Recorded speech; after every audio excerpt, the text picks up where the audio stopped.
Hello friends, I am Saurabh and I am here to teach you English because English is a global language. हम जब भी English पढ़ने की शुरुआत करते हैं तो हम बहुत कंफ्यूज रहते हैं कि हमें इंग्लिश स्टार्ट करनी चाहिए या नहीं करनी चाहिए, इसका क्या इम्पोर्टेंस है, ये क्या वैल्यू ऐड करता है हमारी लाइफ में। इन सभी बातों को लेकर के हम बहुत कंफ्यूज रहते हैं। तो मैं आपको बताना चाहता हूँ कि इंग्लिश हमारी लाइफ में बहुत इम्पॉर्टेंट रोल प्ले करता है, क्योंकि आज के मॉडर्न टाइम में हमारा पूरा इन्वायरमेंट इंग्लिश ओरिएंटेड है। हम स्कूल में पढ़ने जाते हैं, वो इंग्लिश मीडियम चाहिए हमें। हम कोई भी गवर्नमेंट काम कराने जाते हैं, वहाँ भी पेपर वर्क्स इंग्लिश में होते हैं। इनफैक्ट हम अपनी कंट्री में भी कहीं घूमते हैं तो कई जगहों पे हमें इंग्लिश बोलनी पड़ती है, क्योंकि वहाँ के लोग हिंदी नहीं बोल पाते। इस वजह से इंग्लिश सीखना बहुत ज़्यादा इम्पॉर्टेंट है। और इंग्लिश सीखते वक्त जब हम इंग्लिश सीखना स्टार्ट करते हैं तो हमें सबसे बड़ी प्रॉब्लम आती है इंग्लिश ग्रामर की। इंग्लिश ग्रामर गाइस, जब भी हम इंग्लिश ग्रामर का नाम सुनते हैं बहुत से स्टूडेंट्स के माइंड में एक ही थॉट आता है, ग्रामर बहुत टफ है यार, या फिर ग्रामर तो बहुत बोरिंग है। लेकिन मैं आज आपको ये बताना चाहता हूँ कि ग्रामर ना तो टफ होती है ना बोरिंग होती है। प्रॉब्लम सिर्फ ये होती है कि हमें ग्रामर को समझने के बजाय हम उसे रटना स्टार्ट कर देते हैं। हमें ग्रामर को रटना बिल्कुल भी नहीं है, हमें ग्रामर को समझना है। ग्रामर एक्चुअली एक सिस्टम है जो हमें ये सिखाता है कि हम अपनी बातों को सही, क्लियर और कॉन्फिडेंटली कैसे रख सकते हैं। जैसे मेरा पहला क्वेश्चन है, what is grammar? Grammar is a set of rules that tells us how words are formed, arranged and used to make meaningful sentences. For example, अगर मैं कहूँ आई ईट राइस और दूसरा सेंटेंस हो आई ईट्स राइस, दोनों ही सेंटेंस ऑलमोस्ट सेम लगते हैं, लेकिन सिर्फ पहला सेंटेंस करेक्ट है। क्यों? बिकॉज ग्रामर रूल्स फॉलो हुए हैं। सो ग्रामर हमें ये सिखाती है कि कौन सा सेंटेंस करेक्ट है और कौन सा incorrect. The second question is why is grammar important? दोनों सेंटेंस ऑलमोस्ट सेम लगते हैं, लेकिन सिर्फ पहला सेंटेंस करेक्ट है। क्यों? बिकॉज ग्रामर के रूल्स फॉलो हुए हैं।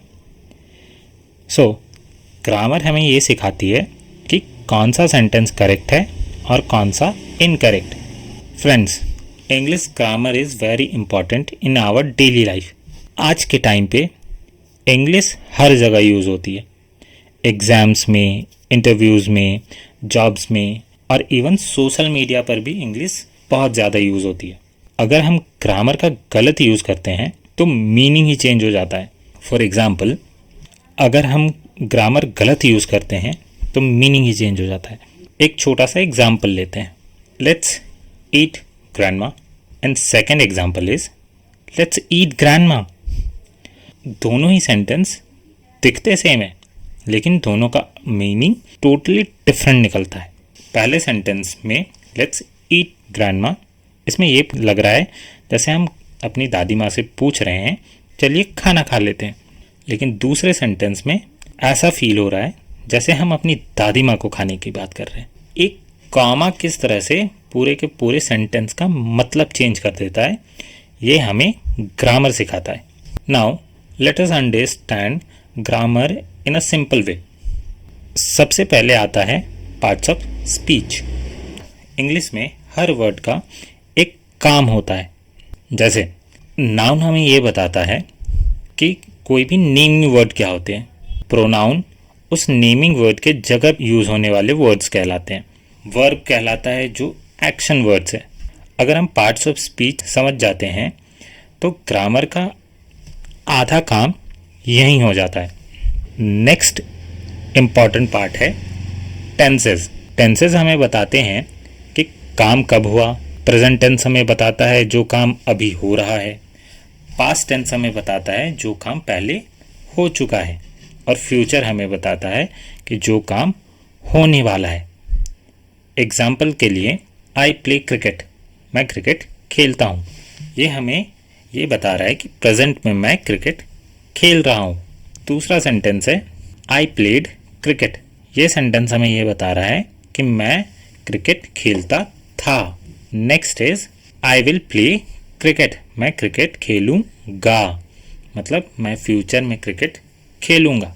जब भी हम लोग टेंस पढ़ रहे होते हैं तो हमें बेसिक से एक क्वेश्चन पे ध्यान देना होता है, who is doing what and when, मतलब कौन, कब और क्या कर रहा है। अगर हमारे दिमाग में इस सवाल का जवाब है तो हमें टेंस समझने से कोई नहीं रोक सकता। अगर इस क्वेश्चन का जवाब क्लियर है तो टेंस भी क्लियर हो जाता है। एक और बहुत इंपॉर्टेंट रूल है, सब्जेक्ट वर्ब एग्रीमेंट। इसका सिंपल सा मीनिंग है कि सब्जेक्ट और वर्ब एक दूसरे से मैच होनी चाहिए। For example, he plays football and another example is they play football. Subject verb agreement में सिंगुलर सब्जेक्ट के साथ सिंगुलर वर्ब लगता है, प्लूरल सब्जेक्ट के साथ प्लूरल वर्ब लगता है। अब बात करते हैं सेंटेंस स्ट्रक्चर की। एक कंप्लीट सेंटेंस के लिए हमें चाहिए सब्जेक्ट, वर्ब और कंप्लीट मीनिंग। एग्जाम्पल से देखते हैं। सी रीड्स, ये एक कंप्लीट सेंटेंस है, but another example is reads book, ये एक इनकम्प्लीट सेंटेंस है क्योंकि इसमें कंप्लीट मीनिंग आ ही नहीं रहा। सी रीड्स में वो पढ़ती है, इसमें हमारे पास सब्जेक्ट है और एक वर्ब है, लेकिन दूसरे सेंटेंस में हमारे पास वर्ब है और ऑब्जेक्ट है, सब्जेक्ट नहीं है। अब आ जाते हैं सेंटेंस के टाइप्स पे। सेंटेंस के टाइप्स भी होते हैं, स्टेटमेंट होता है, क्वेश्चन वाले सेंटेंस होते हैं, ऑर्डर और फीलिंग बताने वाले भी सेंटेंस होते हैं। ग्रामर सीखते टाइम हम सब मिस्टेक्स करते हैं। कॉमन मिस्टेक्स जैसे टेंस का गलत यूज़ करना, आर्टिकल्स की गलती या फिर प्रीपोजिशन का रॉन्ग यूज़। फॉर एग्जाम्पल, से is good in English, another example is से इज़ गुड एट इंग्लिश।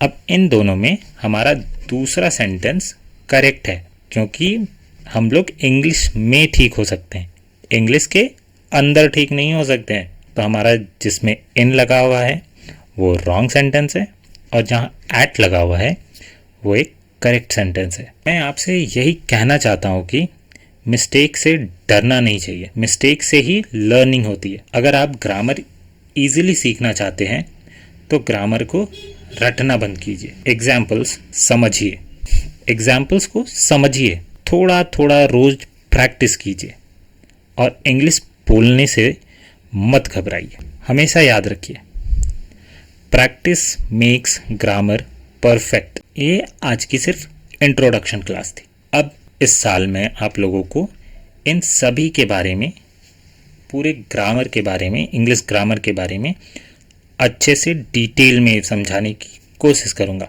अगर आप लोगों को मेरी वीडियोस अच्छी लगेगी तो प्लीज़ लाइक एंड सब्सक्राइब कीजिएगा। Thank you guys.